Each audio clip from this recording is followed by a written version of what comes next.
The book M.K.Gandhi, an Indian Patriot in South Africa, published by Publications Division, is the first biography of Gandhiji which was written when he was in South Africa.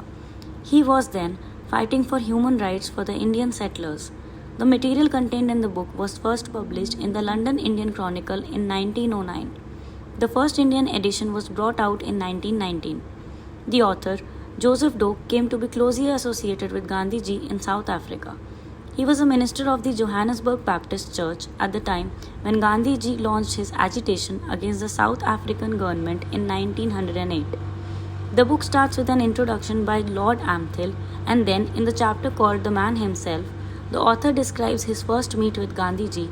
A small, lithe, spare figure stood before me, and a refined, earnest face looked into mine. The skin was dark, the eyes dark, but the smile which lighted up the face and that direct, fearless glance simply took one's heart by storm. Other chapters analyze Gandhiji's life, his house in Porbandar, his early days, parents and education, his life in London, his experiences during the plague and battle against the colonial rule, and finally his passive resistance methods along with his religious views. At an early age, he constantly questioned religious teaching of his mother. So far, he had only known idolatrous Hinduism and atheism. Therefore, he chose atheism. He studied the Code of Manu in hoping of finding some light on the riddle of life. What he found perplexed him more. It seemed to him that a much purer faith shone out from the old books than the faith which claimed his adherents in his home. The worship around him seemed childish and demoralizing, failing to retain his respect. Gandhiji's ideal was not so much to resist evil passively. It had an active complement, to do good in reply to evil, which he called a real beauty.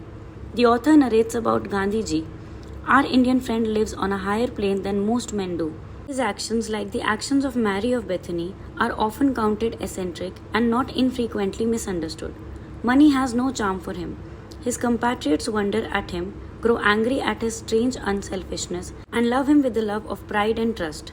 He is one of those outstanding characters with whom to walk is a liberal education, whom to know is to love. The author's intimate knowledge of Gandhiji's personality and his activities lends particular value and authenticity to this biography. The book contains 100 pages describing assured strength about him, a greatness of heart, a transparent honesty that attracts every listener to this unparalleled Indian leader.